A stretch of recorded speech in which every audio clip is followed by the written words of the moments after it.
Sir good morning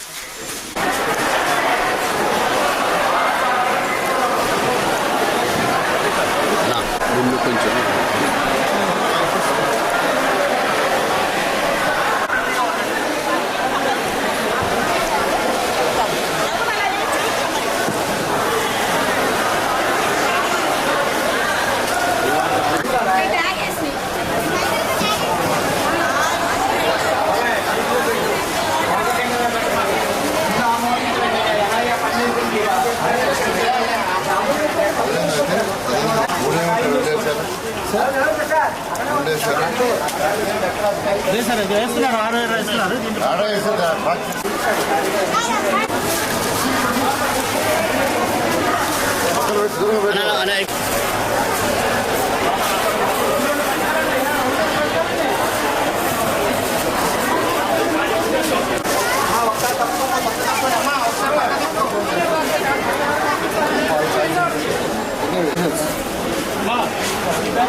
water bottles 3 కంపల్సరీగా వేయండి.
Noodles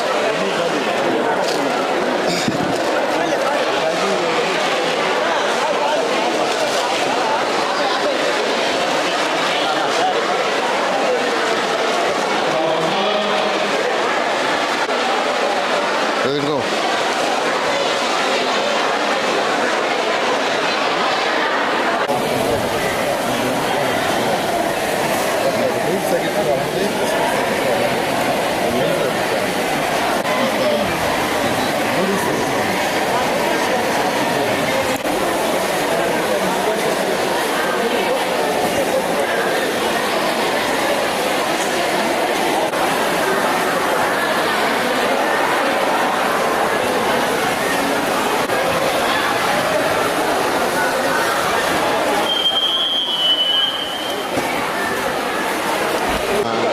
ఈ యొక్క విపత్తు అందరికీ తెలిసిందే. ఈ విపత్తులో ఎంతోమంది యాక్చువల్గా ఇబ్బంది పడ్డారు. అయితే ముఖ్యమంత్రి గారు వెంటనే స్పందించి ఈరోజు ఆయన పర్యటన చేస్తూ ఈరోజు మాకు సూచనలు ఇస్తున్నారు మంత్రులకు, అధికారులకు. దాని ప్రకారం ముందుకు పోతున్నాం. గత రోజుల్లో అయితే యాక్చువల్గా ప్రతి పూట దాదాపు 10 లక్షల ప్యాకెట్ల ఫుడ్డు, దాదాపు 8 లక్షల ప్యాకెట్లు మిల్క్, ఒక 8 లక్షల బిస్కెట్స్, అదేవిధంగా వాటర్ ప్యాకెట్స్ ఇవ్వటం జరిగింది. ప్రతి ఒక్కరూ ఆ విషయంలో ఆనందంగా ఉన్నారు. అయితే ఎక్కువ మంది డ్రై ఫుడ్ అడిగారు. అంటే కుక్కుడు ఫుడ్ కంటే కూడా డ్రై ఫుడ్ ఇవ్వని. దానికి నిన్న యాక్చువల్గా ఆయన ఆదేశించారు ఏమంటే ప్రతి ఒక్కరికి ఒక 6 ఆపిల్స్ ఇవ్వమన్నారు. నూడిల్ ప్యాకెట్స్ ఒక 3 ఇవ్వమన్నారు, నూడిల్స్. అదేవిధంగా మిల్క్ వచ్చి 2 లీటర్స్ ఇవ్వమన్నారు. అదేవిధంగా బిస్కెట్స్ ఒక 6 ఇవ్వమన్నారు, ఆపిల్స్ ఒక 6. ఈ విధంగా ఈ ఐటమ్స్ అన్నిటిని యాక్చువల్గా ఈరోజు ప్యాక్ చేసి ఇవాళ 12 గంటల నుంచి యాక్చువల్గా డిస్ట్రిబ్యూషన్ చేస్తారు. ఈ ఐటమ్స్ ఏదైతే కింద ఉన్న ఐటమ్స్ యాక్చువల్గా ఇస్తున్నారు. ఇవన్నీ కూడా ఎందుకంటే కుక్కుడు ఫుడ్ అనేది రెగ్యులర్గా ఒకే ఐటమ్ 2 ఐటమ్సే వస్తున్నాయి, ఇబ్బంది పడుతున్నారని ముఖ్యమంత్రి గారు చెప్పడం. వారు వచ్చి నూడిల్స్ ఇవ్వండి, నూడిల్స్ అయితే హాట్ వాటర్ యాక్చువల్గా పోసుకొని చేసుకోగలని చెప్పారు. ఆ విధంగా ప్రతి చిన్న విషయాన్ని ముఖ్యమంత్రి గారు ఈరోజు ఆలోచించి ప్రజలు తెలుసుకొని చేస్తున్నారు. ఆ కార్యక్రమాన్ని ఈరోజు మా అధికారులు యాక్చువల్గా చేస్తున్నారు. శానిటేషన్ వాటర్ యాక్చువల్గా పోతూ ఉంది. బుడమేరులో 3 బీచెస్ పట్టడం వల్ల వాటర్ మళ్ళీ ఒక అడుగు కొన్ని ఏరియాలో వచ్చింది. 2 బీచెస్ క్లోజ్ చేశారు. మరొక బీచ్ క్లోజ్ చేయడానికి మిలిటరీ వాళ్ళు పిలిపించారు. మిలిటరీ వాళ్ళు వేగవంతంగా చేస్తున్నారు. ఈరోజు రాత్రికి అది పూర్తవుతుంది. అది పూర్తయితే మరొక 24 గంటల్లో సుమారుగా వాటర్ లేకుండా పోతుంది. వాటర్ లేకుండా పోయినా మరొక 24 గంటల్లో శానిటైజేషన్ వర్కర్ మొత్తం కంప్లీట్ ఏరియాని క్లీన్ చేసి బ్లీచింగ్ చేసి ఫాగింగ్ కూడా చేయడం జరుగుతుంది. నిత్యావసర వస్తువులు కూడా యాక్చువల్గా ఇవాళ నుంచి డిస్ట్రిబ్యూట్ చేస్తున్నారు. దానికి 25 కేజీ